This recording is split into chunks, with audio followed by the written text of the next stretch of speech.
Vous êtes venu pour passer une bonne soirée. Vous vous dites, quel plaisir, quelle satisfaction, j'ai assis mes belles fesses sur du velours, et on va me distraire. C'est chouette. Vous êtes de bonne composition. Vous êtes venu pour oublier vos soucis. Vous avez envie qu'on vous amuse. On va essayer de ne pas vous décevoir. Vous êtes un bon public. Vous espérez plus qu'un simple divertissement. C'est sérieux, la culture. Vous voulez qu'on vous égaye et qu'on vous éclaire à la fois. Vous voulez vous amuser, vous instruire, et plus, si affinité, on organise une rencontre après avec les artistes au bar. N'hésitez pas à leur poser des questions.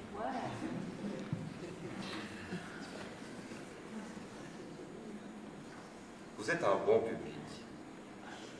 Vous êtes venu pour qu'on vous prenne par la main, pour faire une pause, pour une fois que vous pouvez vous reposer sur quelqu'un. Vous êtes assis dans un fauteuil bien au chaud. On va éteindre les lumières et vous raconter une histoire comme quand vous étiez petit et que maman chantait une berceuse pour vous endormir. Ce soir, on va jouer au papa et à la maman.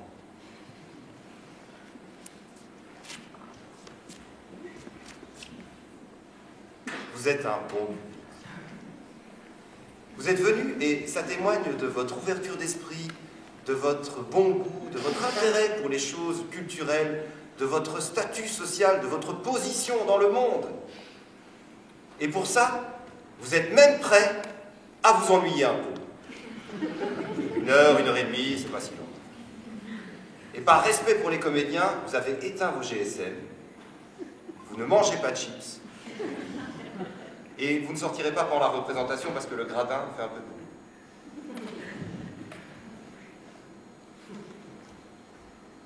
Vous êtes un bon public.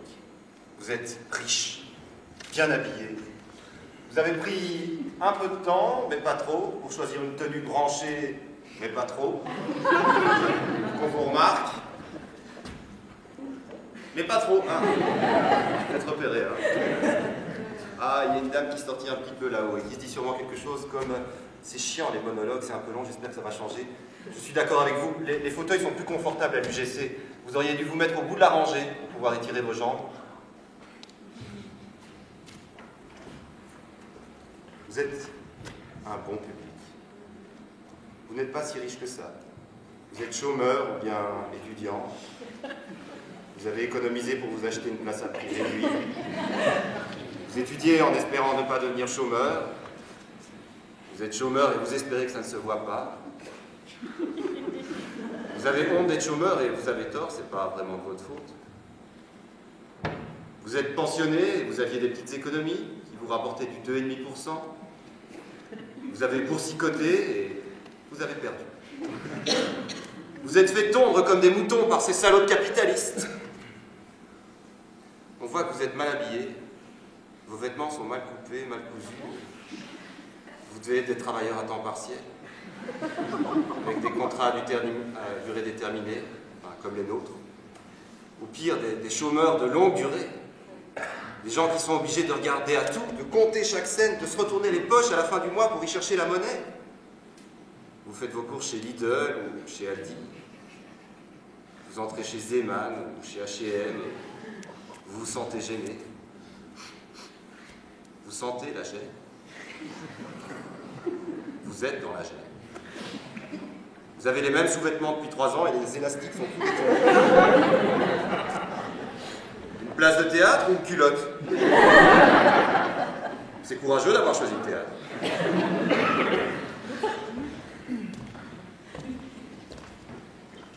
Vous êtes un bon public. Vous êtes plutôt riche. Vous êtes payé 2 places à 20 € pièce. Vous êtes payé une babysitter, vous allez vous offrir à manger après le spectacle, puis vous allez vous offrir le taxi pour rentrer chez vous. Vous attend la voiture suédoise ou allemande que vous payez votre boîte. Et tout ça, vous le méritez, bien sûr. Hein. Vous faites ce qu'il faut pour ça. Vous travaillez. Vous faites partie de la Belgique qui se lève tôt.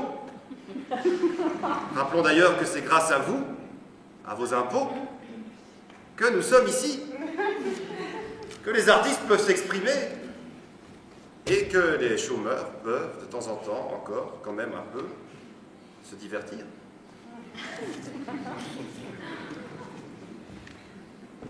Vous êtes un bon public. Vous faites partie des 1000 Belges qui ont un patrimoine équivalent à celui de 2 700 000 autres Belges, un quart de la Belgique. C'est-à-dire qu'à vous tout seul, vous avez autant que 2700 autres personnes. 10 fois plus que dans cette salle. Vous êtes l'élite. D'habitude, vous allez à la Monnaie, première. Mais là, vous avez fait un effort. Vous avez suivi votre jeune fille qui essaie de devenir actrice et que vous soutenez. Ou bien vous avez suivi un jeune danseur. Qu'entre parenthèses, vous ramèneriez bien à la maison. D'ailleurs, pour attirer ce jeune foufou et rendre la soirée plus sympa, vous avez acheté un petit peu de cocaïne. En fait, ce qui vous plairait, ce serait qu'on fasse du porno. Du porno chic, quoi. Allez, soyons modernes, quoi. Restons corrects, mais soyons tout de même sexy. Les mains sales en porno, les justes en triple X, et dans Cyrano de Bergerac, ce ne serait pas le nez qui serait trop long. Eh bien, on a pensé à tout. La fesse. On va aller dans la fesse. Vous ne serez pas déçus. Mais bon, je n'en dis pas plus, c'est une surprise. Au Varia, on passe toujours une bonne soirée.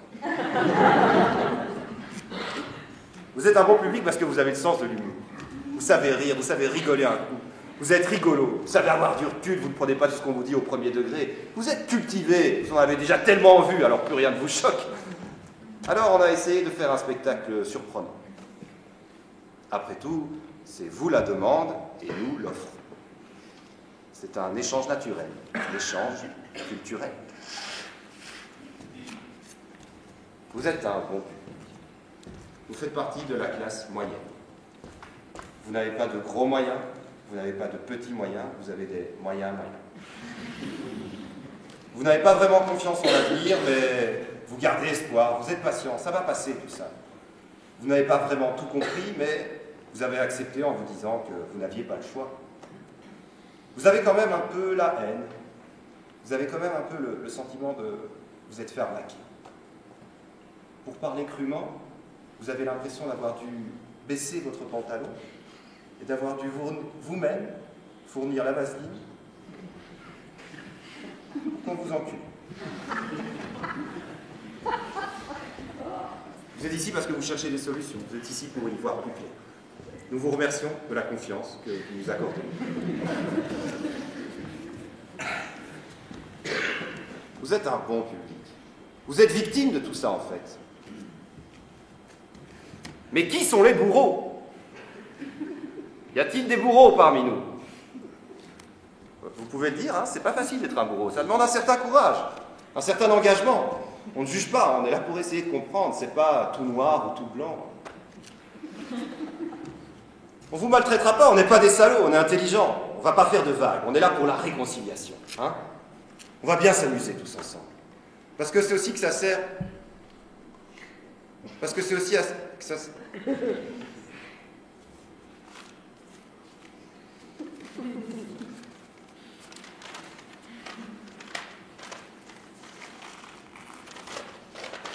Parce que ça sert aussi à ça, le théâtre.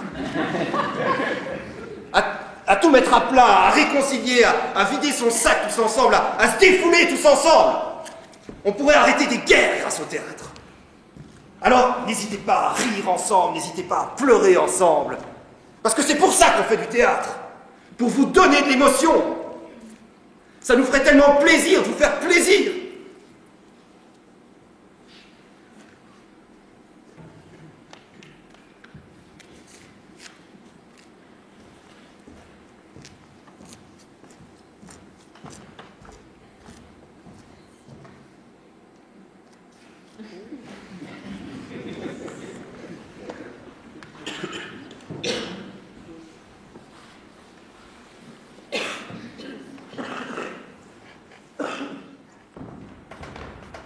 Se pendre. Se défenestrer.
les veines.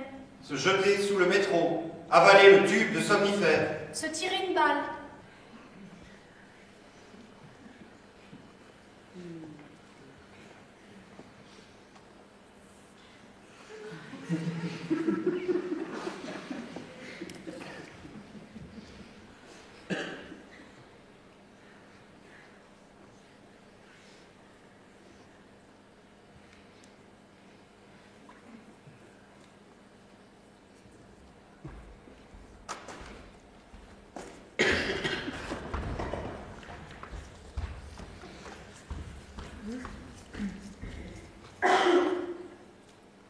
Liste des solutions à la crise économique. Il ne faut pas éluder la dimension pragmatique de la réalité. Être plus réaliste. Il faut relancer la consommation. Consommer plus. Nous devons sécuriser et valoriser le crédit à la consommation. Dépenser plus. Nous allons inciter à la réification du geste d'achat. Acheter plus. Les entreprises doivent accepter une revalorisation des rétributions. Gagner plus. Il ne faut pas éluder la dimension pragmatique de la réalité. Être plus lucide. L'augmentation de la production est un objectif incontournable. Travailler plus.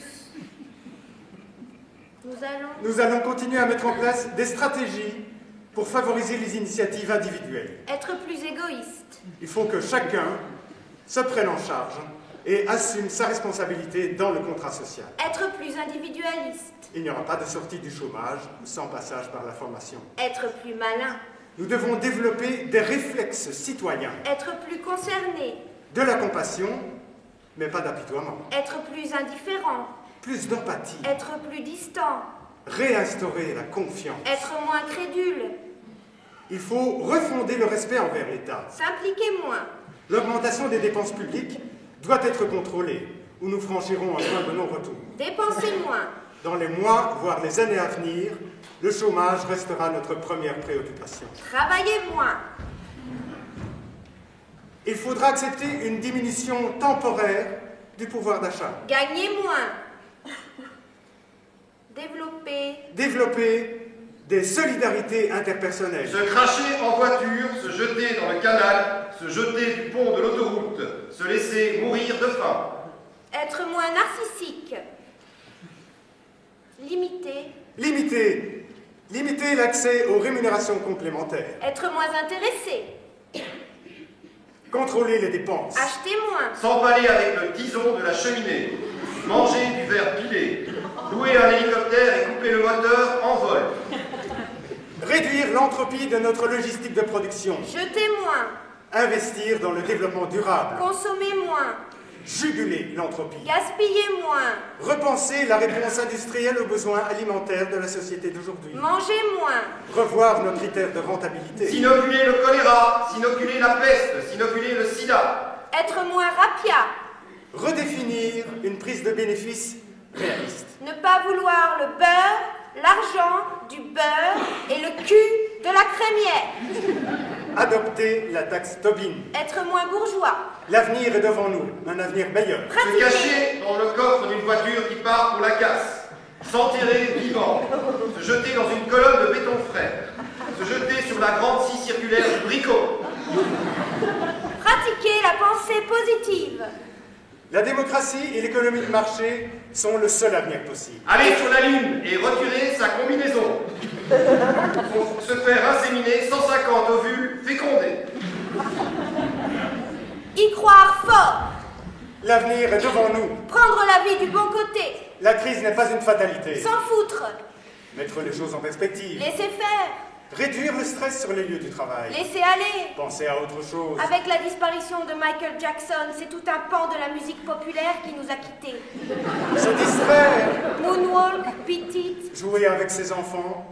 Peter Pan, Wonderland, Aller au cinéma, au spectacle, au cirque, au concert. Franco Dragon, Franco Dragon, Franco Dragon. Retrouver une vie sociale et amicale épanouie. Boire, Avec modération. se défoncer, Accepter notre part de spiritualité. prier, La crise n'est pas une fatalité. appliquer la méthode Coué, Suivre une thérapie. Prendre ses responsabilités. Inventer une thérapie. Entreprendre. Étendre l'éventail de ses capacités. Faire de son mieux. Faire son petit mieux. Faire son grand mieux. Développer son sens. Développer son sens de l'intuition. Faire confiance à son cerveau reptilien. Apprendre à faire de la chance une compétence. Faire confiance à la nature. Augmenter ses capacités mentales, intégrationnelles, mémorielles, cognitives. Faire confiance à son milieu. Devenir un autre homme. Devenir capitaliste. S'ancrer dans le monde comme totalité. Devenir communiste. Franchir et transcender la barrière est-ouest. Devenir chinois. Étendre sa responsabilité à l'humanité entière. Devenir pape. Devenir Dalai Lama. Devenir trader. S'entraider. Moraliser le capitalisme. Capitaliser la morale. Voler les riches. Voler les pauvres. Voler les pauvres et les riches. Entrer dans le vif du sujet. Dévaliser des vieilles riches. Objectif principal, rentabilité maximale. Pirater des bateaux au large de la Somalie. Pirater des numéros de carte Visa sur le net. Envoyer des mails en se faisant passer pour une Ivoirienne qui a hérité de 20 millions. Carjacker une Porsche Cayenne. Homejacker dans le Brabant wallon. Escroquer Bernard Madoff. Devenir Macron pour Berlusconi. Frauder le fisc et s'inscrire au MR. Abuser de biens sociaux et s'inscrire au PS. Rançonner les spectateurs d'un théâtre pendant la représentation. Leur prélever leurs organes pour les revendre. Vendre de la coke en gros. Vendre des produits Watchers au gros. Vendre des frigos à des esquimaux. Ils vont en avoir besoin. Vendre de la viande de porc à des musulmans en leur faisant croire que c'est du mouton. Vendre des morceaux de bois à des catholiques en leur faisant croire que c'est des morceaux de la vraie croix. Faire croire encore pendant 70 ans que l'éternité n'est pas cancérigène. Acheter un français au prix qu'il vaut et le revendre au prix où il s'estime. Objectif principal, rentabilité maximale. Prostituer sa femme, prostituer ses enfants, prostituer son chien, prostituer ses parents. Faire des enfants pour les vendre. Faire des enfants pour les faire travailler. Faire des enfants pour les faire mendier. Faire des enfants et les rendre handicapés pour toucher leurs allocs. Jouer gagner au grattage. Jouer gagner au tirage. Gagner au grattage et au tirage. Jouer et spéculer sur tout. Faire gonfler toutes les bulles et partir avec le blé avant qu'elles n'éclatent. Stériliser les riches. Euthanasier les handicapés. Récupérer nos colonies. En conquérir d'autres. Obliger les chômeurs à travailler. Obliger les artistes à travailler. Obliger les chômeuses de moins de 25 ans à me sucer la bite. Donner tout le pouvoir aux femmes. Donner tout le pouvoir aux soviets. Me donner tous les pouvoirs. Ein Volk, ein Reich, ein Führer. Apprendre le chinois. Apprendre le flamand. Vraiment, apprendre le flamand. Vraiment, apprendre le flamand. Taxer les bons ajuvés. Taxer les punks avec chiens. Taxer les talonnés pour hommes. Taxer le cholestérol. Taxer les Wonderbras. Taxer la connerie. Faire de la télé. Travailler sa visibilité. Faire de la télé-réalité. Augmenter sa popularité. Faire la Star Academy. Siffler en travaillant. Devenir l'amant de la femme de Jean Sarkozy. Vivre dangereusement. Épouser la fille de Bill Gates. Pamela Gates. Épouser la fille de ArcelorMittal. Indira Mittal. Épouser la fille de Maurice Lippens. Mélanie Lippens. Épouser la fille de Joe Colruyt. Marie Colruyt.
Je suis responsable de la crise.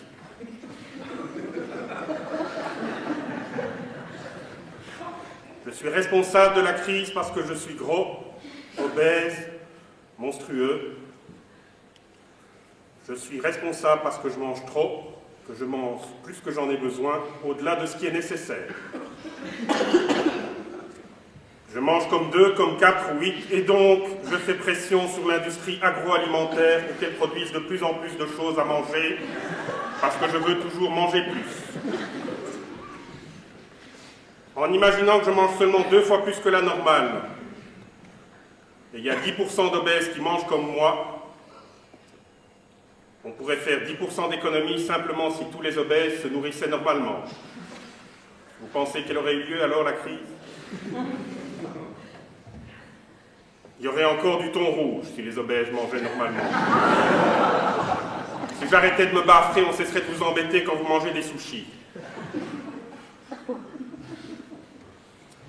Et parce que je suis obèse, j'ai aussi besoin de plus grands vêtements, de plus de coton, et de plus de laine, et de plus de moutons, de verre à soie, d'angora, de blanc de lin, de pétrole pour l'élastane, le dralon, le polyester, le polyamide. 10% d'essence en plus dans le camion qui transporte mes vêtements taille triple XL de l'usine au Pakistan jusqu'au port le plus proche. 10% de diesel en plus dans le porte-container. 10% d'électricité en plus dans le train de marchandises. 10% d'essence en plus dans la camionnette de livraison. 10% des réserves de pétrole en moins parce que des millions d'obèses sont incapables de faire un effort pour arrêter de bouffer.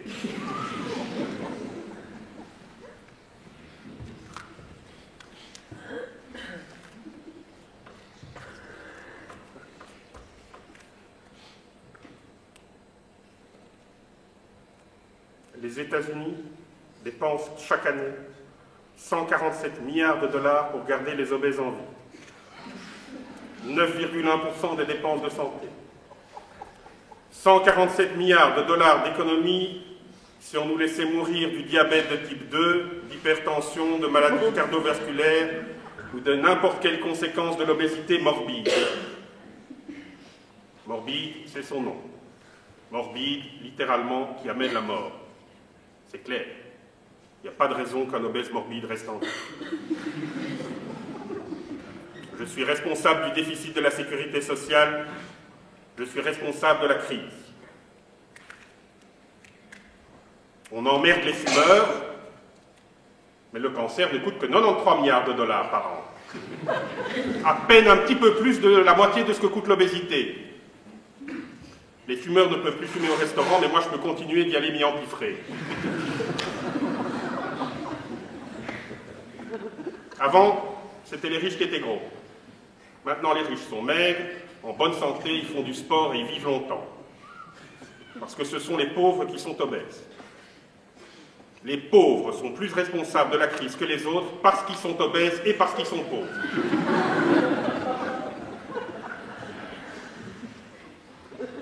Les obèses sont des pauvres qu'on peut laisser crever de faim. Des pauvres qui ne font pas d'efforts, des pauvres qui se laissent aller, des pauvres qui ne veulent pas s'en sortir, des pauvres qui profitent. Les pauvres du monde occidental, les obèses que vous croisez dans la rue, vous pouvez les maîtriser, les trouver répugnants sans vous sentir coupable. Et avoir de la compassion pour les pauvres qui sont loin d'ici, les pauvres maigres et méritants. Je suis responsable de votre hypocrisie. Et les obèses n'ont que ce qu'ils méritent. Les maigres font envie, pas les grosses. Si les grosses font envie, vous parleriez moins de régime. J'ai 2 enfants. 2 enfants qui me détestent parce que vos enfants me traitent de gros lard quand je les conduis à l'école. Je sais à quoi vous pensez. Vous êtes en train de vous dire que ma femme doit être très moche.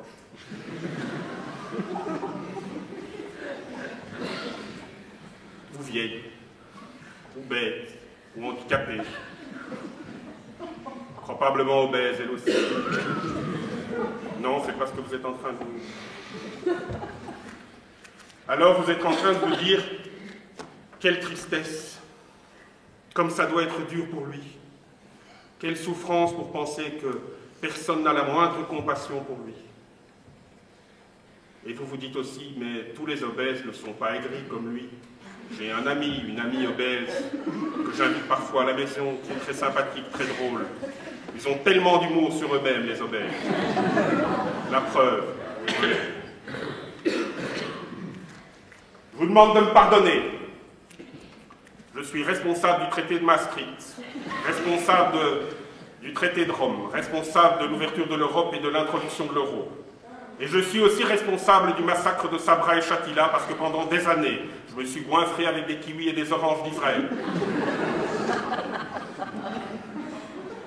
Je suis responsable de la crise.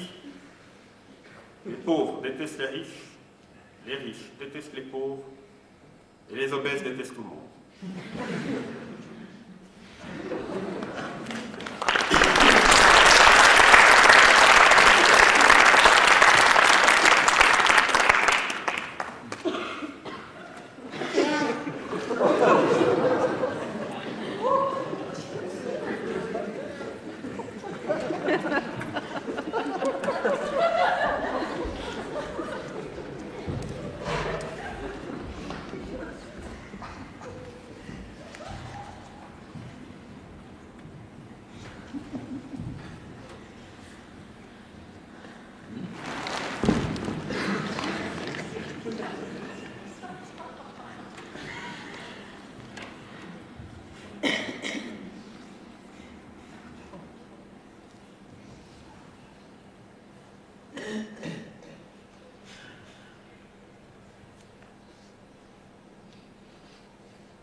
baiser un cheval, baiser un porc, baiser un éléphant, aller sur la lune et sortir de sa combinaison, faire du saut à l'élastique avec une corde à linge, mettre sa tête dans la friteuse, fumer, fumer, fumer. Je mange uniquement des produits périmés. Je me fais liposucer jusqu'à la glotte. Je me fais mettre un anneau gastrique et je mange du pain pendant 2 jours. Je me fais un fixe et je me couche sur le dos pour étouffer dans mon vomi.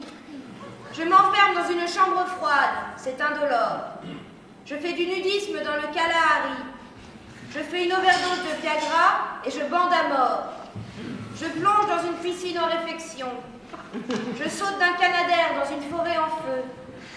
Je me fends le crâne à la hache. Je me scie les cuisses à la tronçonneuse. Je me mets une triple couche de vêtements en nylon et je fais un défilé au flambeau. Je prépare le dîner de Noël et je bourre la dinde d'un puissant laxatif. Tout le monde meurt de diarrhée pendant que je règle son compte à chacun. J'imagine un système pour que ma famille ne doive pas s'occuper de mon corps après mon suicide. En s'effondrant, mon cadavre tombe dans le cercueil, le choc libère le couvercle qui se referme et entraîne l'éboulement de terre qui le recouvre. Je me tranche la jugulaire avec un couteau de cuisine. Je me tranche l'artère ulnaire avec un couteau de cuisine. Je me sectionne l'artère fémorale avec un pelle-patate. Je descends toute ma famille au canoncier et je me termine après.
Bien.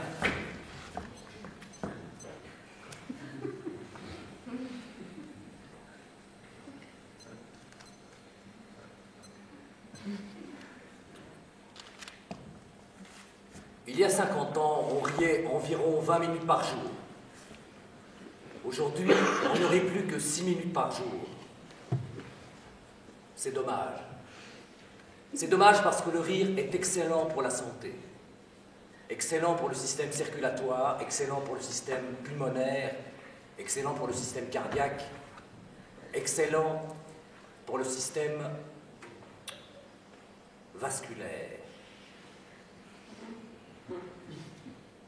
Ho ho ha ha ho ho ha ha ho ho ha ha ho ho ha ha ho ho ha ha ho ho ha ha ho ho ha ha ho ho ha ha ho ho ha ha ho ho ha ha ho ho ha ha ho ho ha ha ho ho ha ha ho ho.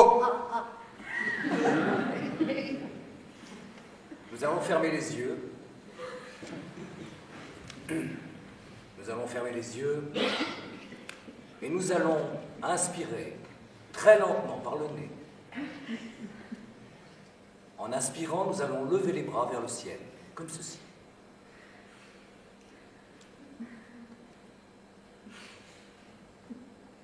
On inspire à fond et en descendant les bras, on expire.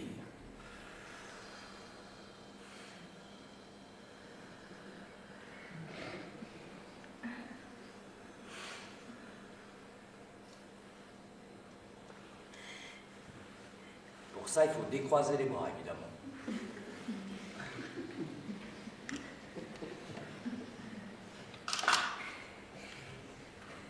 Et on expire en descendant les bras. Et en faisant cette expiration lente, vous sentez cet air gorgé de monoxyde de carbone qui se trouve dans le fond de vos poumons. Cet air qui sort, cet air qui d'habitude reste. Et le rire aide. Le rire aide à faire sortir cet air gorgé de monoxyde de carbone en un mouvement violent, mais très bon pour la santé. En plus, je vous rappelle que le rire est excellent contre le stress et certains cancéreux se sont guéris en regardant des films de Laurel et Hardy.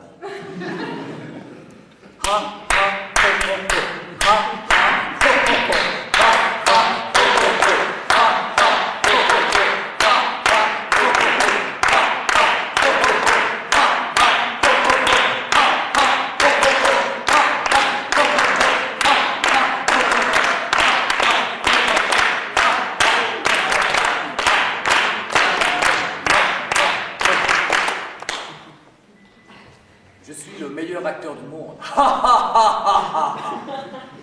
Rire forcé, mécanique, allez-vous me dire. Et vous aurez raison, mais le corps ne fait pas la différence entre ce rire mécanique, entre ce mouvement forcé et le rire naturel. Et les bienfaits sont identiques dans les deux cas. Le rire commence par un rire mécanique. Ho ho ha ha ho ho ha ha ho ho ha ha ho ho ha ha ho ho ha ha ho ho ha ha ho ho ha. Le corps doit apprendre le mouvement. Il y a différents types de rire. Il y a le rire solo et le rire en duo. Comme le nom l'indique, le rire en duo se pratique à deux ou plus. Le rire solo se pratique seul. Le rire solo est par exemple le rire du maître. Un maître. Je tends la main gauche et je tire un mètre en 3 mouvements. Ha, ha, ha, ha,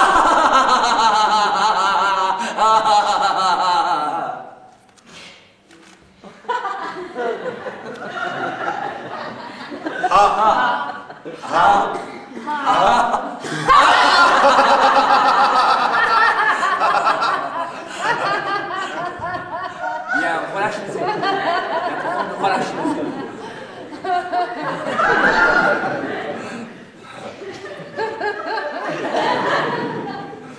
Un rire que j'aime beaucoup, c'est le rire de la fermeture éclair. Je vous le montre. On commence par rire. Voilà, c'est très bien. Et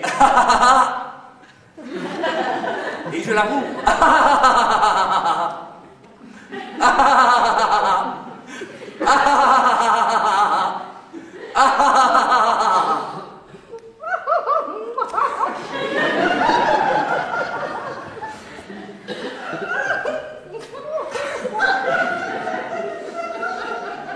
C'est bien, c'est bien, c'est bien. C'est très bien. On va faire un rire en duo. Le premier rire, quand on est en duo, c'est inévitablement celui de la présentation, puisqu'on se présente à la personne qui est à côté de soi. Et en se présentant, on lui serre la main. Et on lui serre la main en riant.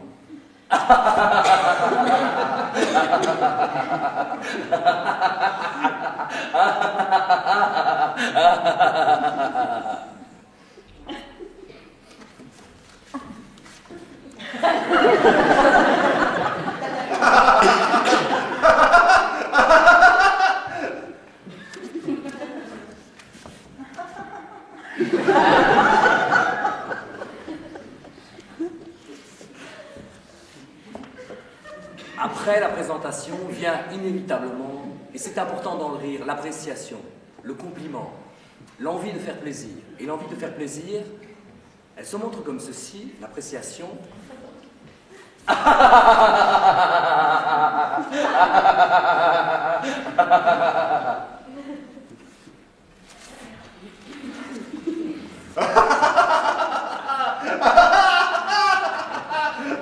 C'est bien, oui, c'est bien.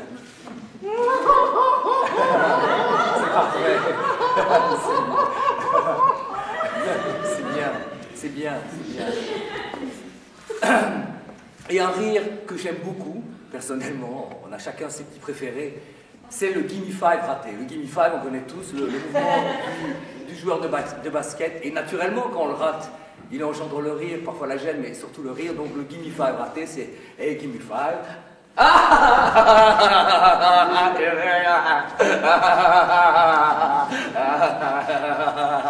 Sentez cet air gorgé de monoxyde qui s'évacue, n'est-ce pas? Voilà, on continue.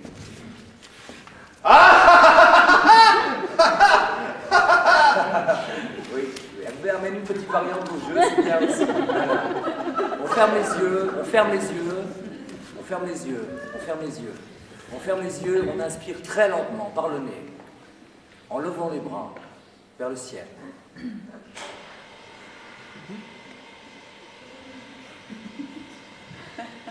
Et on les descend en expirant très profondément et très doucement.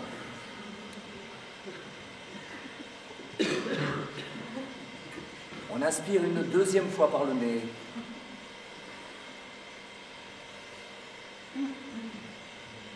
Et on expire en descendant doucement les bras.